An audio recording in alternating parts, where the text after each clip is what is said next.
Vartotojų teisių tarnyba turėtų ginti kiekvieną Lietuvos vartotoją, tačiau šiandieną papasakosiu visiškai atvirkščią situaciją - susidorojimą su vartotoju.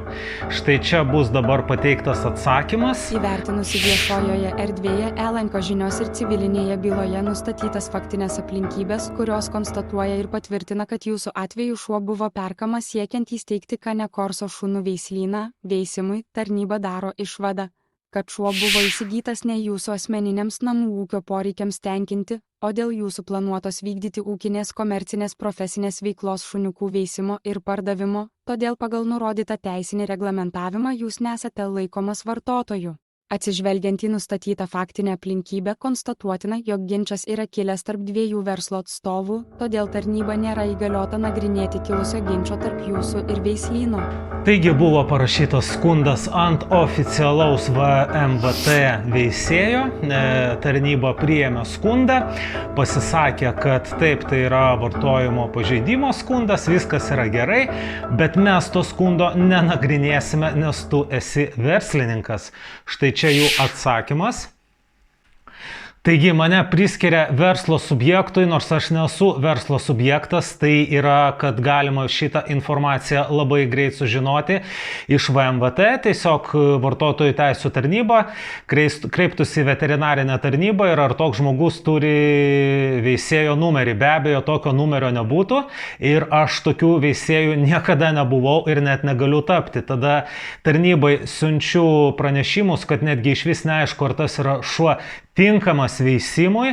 Štai yra įrodymai, kad nėra darytas privalomas displazijos testas Korsikos šunims.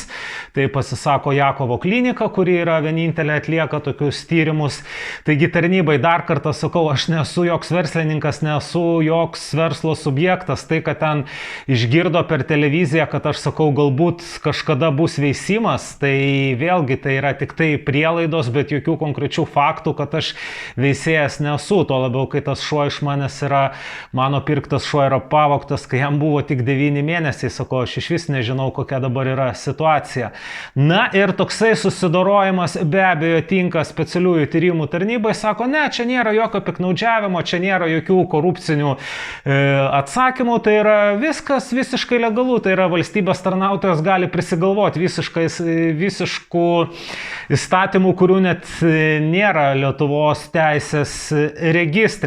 Na ir pati įdomiausia situacija yra tai, kad vartotojų teisių tarnyba negali pateikti tokio įstatymo, na, kaip pavyzdys, jūs nusipirkot fotoaparatą, na ir kažkur soctinkluose pasisakot, na, galbūt kažkada būsiu fotografas ar panašiai, bet fakto tokio nėra, įrodymo tokio nėra ir jūs automatiškai priskirtų verslininkui.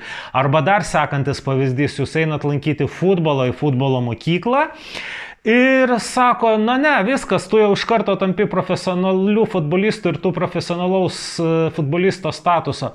Be abejo, kad tai yra, na, visiška nesąmonė ir tai yra susidorojimas. Kitam video susižinosite, kad vartotojų teisių tarnybai labai nepatinka mano viešinimas ir jie man smogia dar atgal ir sužinosite tai dėl ko. Sekite, bus labai įdomu.